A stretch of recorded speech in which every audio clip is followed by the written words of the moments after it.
পৃথিবীতে এমন কিছু ঘটনা ঘটে যা বিজ্ঞান দিয়ে ব্যাখ্যা করা যায় না। আগস্ট মাসের প্রথম সপ্তাহে ফিলিস্তিনের ভূমিতে এমন একটা ঘটনা ঘটেছিল যা গোটা পৃথিবীকে থমকে দিয়েছিল।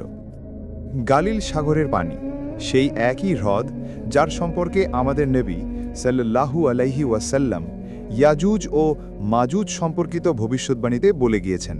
তার যে স্বাভাবিক অবস্থা বা স্বচ্ছ নীল রঙে যে নদী ঝলমল করত, সেটা আর করছিল না, বরং তা অস্বাভাবিক লালচে হয়ে গিয়েছিল, যেন হ্রদটি কোনো খারাপ কিছুর স্পর্শে রঙে রঞ্জিত হয়েছে। মানুষ দ্রুততার সাথে তাদের ফোনে সেই দৃশ্য ধারণ করতে শুরু করে। ভিডিওটি প্রচুর পরিমাণে ভাইরাল হয়ে পড়ে সোশ্যাল মিডিয়ায়। কেউ কেউ চিৎকার করে বলছিলেন, সুবহানাল্লাহ, এটা কি কিয়ামতের কোনো নিদর্শন? আবার অনেকে বলছিলেন, এটা তো রক্তের নদীর মতো দেখাচ্ছে, অতীতের কোনো এক ভয়ানক শাস্তির মতো। এরপরই তখনই সামাজিক মাধ্যমে বিতর্ক শুরু হয়, এটি কি বিজ্ঞান নাকি সেই ভবিষ্যৎবাণীর দরজায় কড়া নাড়ছে। ইসরায়েলের পানি কর্তৃপক্ষ পরিস্থিতি শান্ত করার চেষ্টা করছে। তারা বলল, এটা শুধুই এক ধরনের শৈবাল বা অ্যালগি, যা ক্ষুদ্র জীব বা প্রবল সূর্যালোকে এমন এক ধরনের রঙিন পদার্থ নির্গত করে যার ফলে পানির রং পরিবর্তন হয়।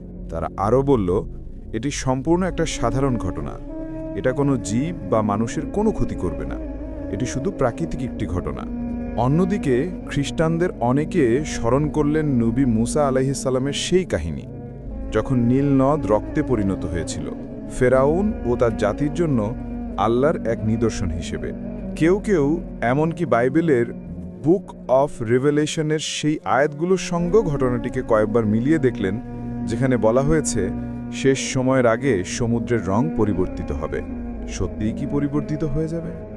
সোশ্যাল মিডিয়ায় অনেকে লিখছিলেন, যদি এটি সত্যি হয় তাহলে আমাদের এখনই প্রস্তুতি নিতে হবে, এর আগে যদি দেরি হয়ে যায়। প্রিয় বন্ধুগণ, আমাদের নবী মুহাম্মদ সাল্লাল্লাহু আলাইহি ওয়াসাল্লাম ইয়াজুজ ও মাজুজের আগমনের বিষয়ে স্পষ্ট নিদর্শন দিয়েছেন। এক বর্ণনায় তামিম আদ-দারি রাজি সমুদ্রযাত্রার সময় দাজ্জালের সঙ্গে সাক্ষাতের একটি ঘটনাও বর্ণনা করেছিলেন। আর সেই ঘটনার মধ্যেই নবী করিম সাল্লাল্লাহু আলাইহি ওয়াসাল্লাম সাহাবাদেরকে গালিল সাগর সম্পর্কে বলেছিলেন। তিনি বলেছিলেন, একদিন ইয়াজুজ ও মাজুজ এই পানির কাছেই আসবে এবং তারা এত বেশি পরিমাণে পানি পান করবে যে শেষে সেখানে আর কিছুই অবশিষ্ট থাকবে না। একবার ভাবো তো, এটা পৃথিবীর কোনো সাধারণ হ্রদ নয়, এটি সেই হ্রদ যার কথা আমাদের হাদিসে উল্লেখ করা হয়েছে। এই হ্রদটি শেষ সময়ের ঘটনাবলীর সঙ্গে সম্পর্কিত। তাই যখন আমরা দেখি এর পানির রং পরিবর্তিত হয়েছে, এমনকি বিজ্ঞানীরা যদি বলেন এটি শুধু অ্যালগি বা শৈবালের কারণে, তবুও একজন মুমিনের হৃদয় কেঁপে ওঠে, কারণ এটি আমাদের মনে করিয়ে দেয় যে এই স্থানগুলো আল্লাহর প্রতিশ্রুত ঘটনার সঙ্গে যুক্ত। প্রতিটি ছোট ছোট নিদর্শন যেন এক একবার দরজায় কড়া নাড়া, এক একটি স্মরণ করিয়ে দেওয়ার মতো যে সময় ক্রমেই ফুরিয়ে আসছে। ভাই ও বোনেরা, গালিল সাগর লাল রং ধারণ করেছিল অ্যালগির কারণে বা অন্য কোনো কারণে, সেটাই আসল প্রশ্ন নয়। আসল প্রশ্ন হলো, এটি আমাদের কি স্মরণ করিয়ে দেয়। আল্লাহ তাআলা কুরআনে বলেন, আমরা তাদেরকে আমাদের নিদর্শনসমূহ দেখাবো দিগন্তে এবং তাদের নিজেদের মধ্যেও, যতক্ষণ না তাদের কাছে পরিষ্কার হয়ে যায় যে এটিই সত্য।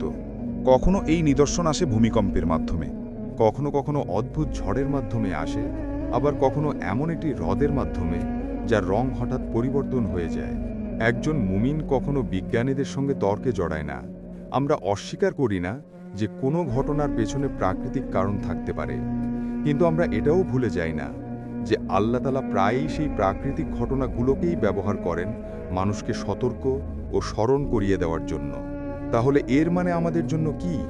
এর মানে হলো, যখনই আমরা এমন কিছু দেখি তখন আমাদের হৃদয় যেন আরও একটু জেগে ওঠে। এর মানে আমরা নিজের দিকে তাকাই। আমরা কি নামাজ ঠিক মতো পড়ছি?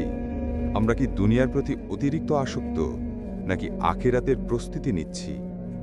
এবং এর মানে হলো, যখন আমরা গালিল সাগর নামটি শুনি তখন যেন শুধু ভূগোলের কথা না ভাবি, বরং আল্লাহর বাণীর কথা মনে করি, যা আমাদের সতর্ক করে দেয় যে শেষ সময় হয়তো আমাদের ধারণার চেয়েও বেশি কাছেই চলে এসেছে। এখানেই শেষ হলো আমাদের আজকের ভিডিও।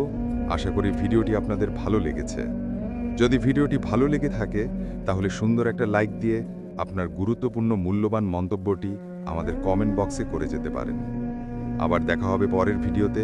ততক্ষণ পর্যন্ত ভালো থাকুন। আল্লাহ হাফেজ। আসসালামু আলাইকুম।